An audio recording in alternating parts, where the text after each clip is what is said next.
Hello, yeah, welcome back. What we're doing is I've got lots of scripts that are in serious contention for production because I'm a pretty successful film director and writer. This is your opportunity to have a say in the things that we've done, which I think is pretty good. People need to listen to you more, shouldn't they? That's what you think. Does anyone agree?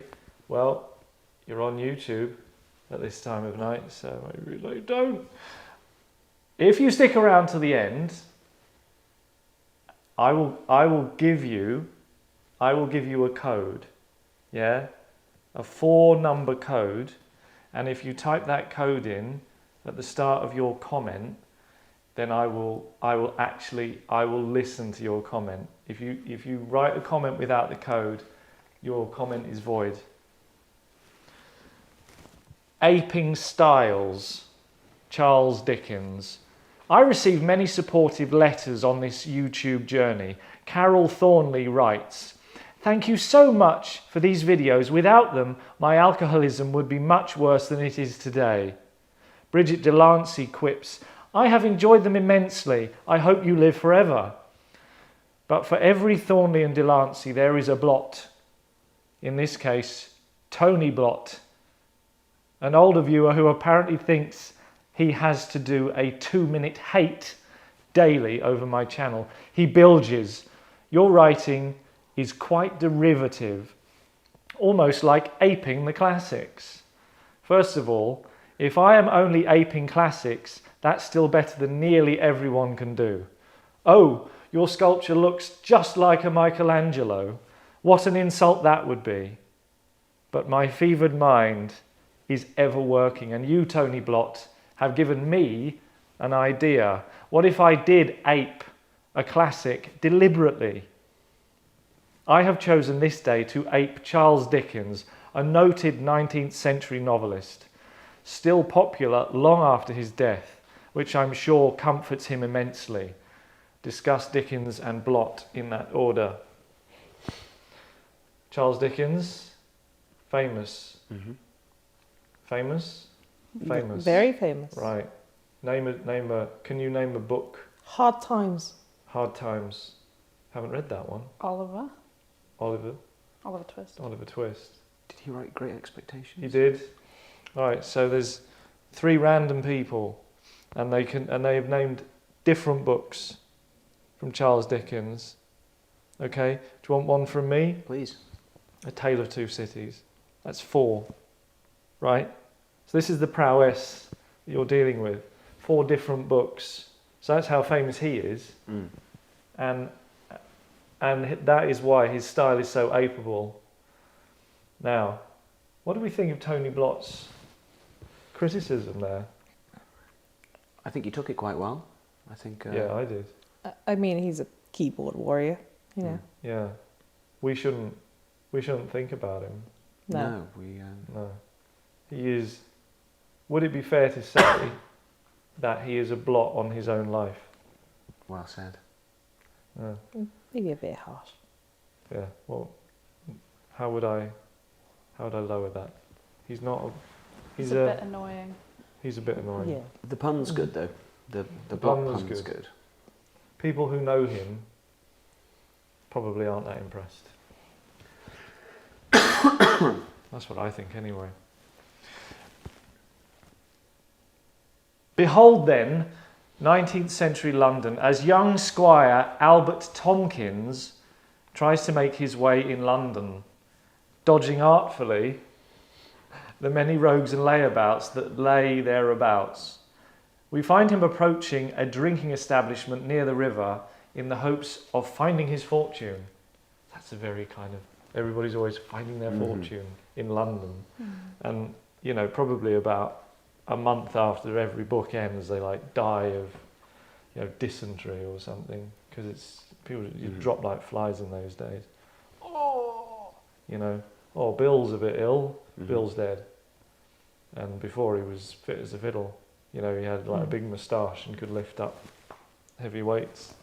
Doesn't matter, because dysentery, you know, it's bad. You don't hear about it very often anymore. Do they have a vaccine for dysentery? think we just live very sheltered lives these I days. think it's just, yeah, clean water is the main thing.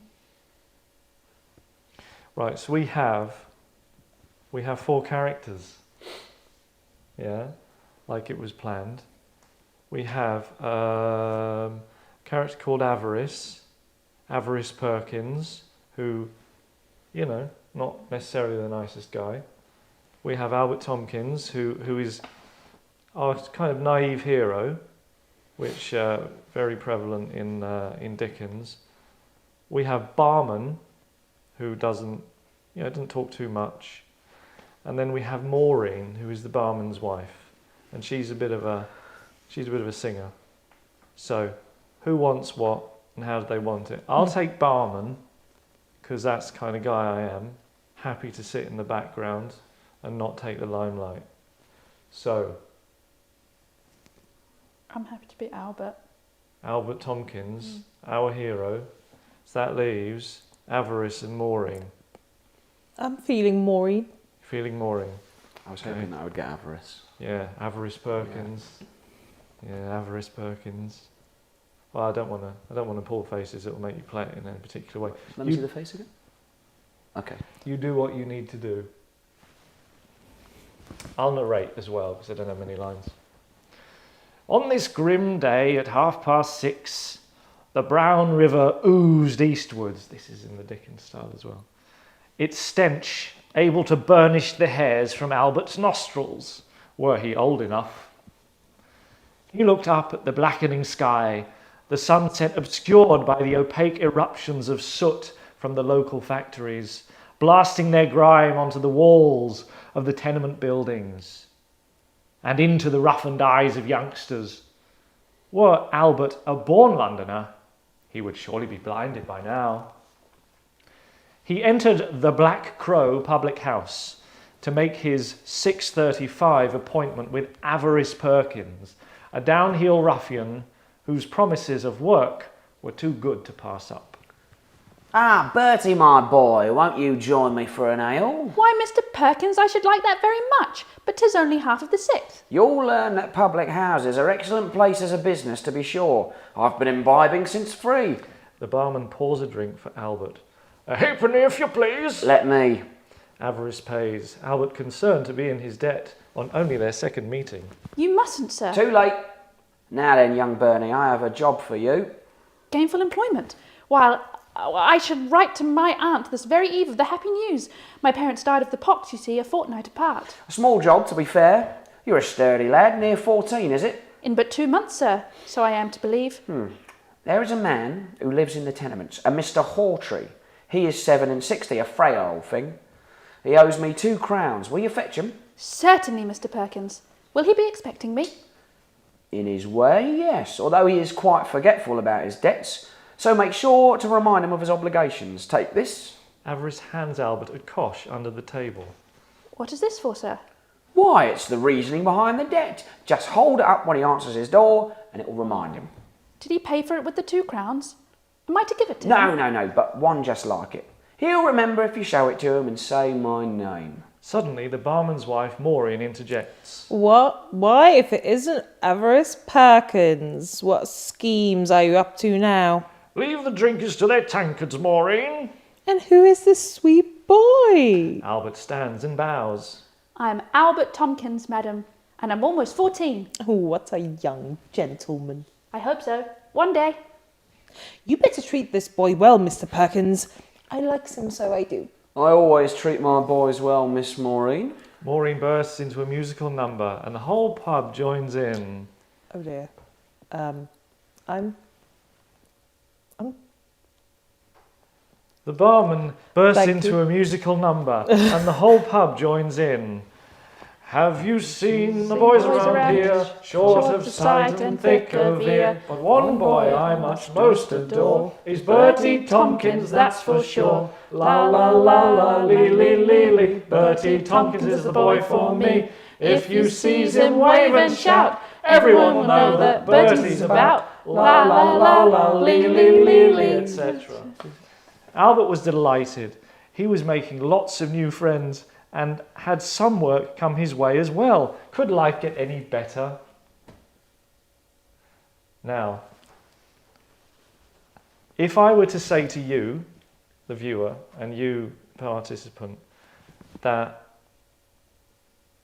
Charles Dickens actually wrote that, and I'm pretending that I wrote it, what would you say? What would you say? Oh. I'd say I'm I not wasn't. surprised. I'm not familiar with this one. No, you're not. Yeah, but if I said that to you, you would be like, "Wow, yeah, right." Well, I did write it. It wasn't him. 4751. But what did you? I felt if we're playing the game of aping, that was well aped. Yeah, that really. I mean, I think that swung through the trees. Would you contradict? I would not. I think possibly my favourite part was the singing. Did he write the songs into? Because I know all of Well, there's those. Papa, isn't there? Of course, but Dickens, because I've not read the original Oliver Twist, It goes, yeah. so I don't know. Did he write? Is he? Who will buy this wonderful That's also morning? That's another From the musical. From the music. Yep. And Yeah. Dickens wrote.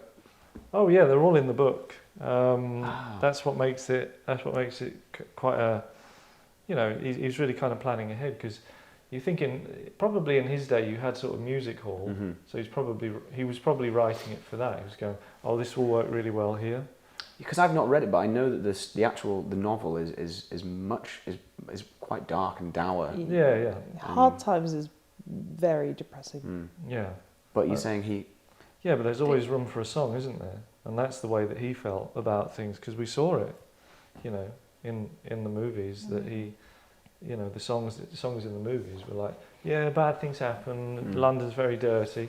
Wait a minute, here's a song we can sing about. La di da, Did he? la di. Yeah. Maybe did he put the music in the back of the books, sort of? The score? Did he score it? Yeah. Or was it just? Yeah, almost I poetry? think maybe he got some help with that, but or it was in like the notes were in the index, so that people who could read music. Oh, at he least was like could kind this of sort of style. Yeah, this is.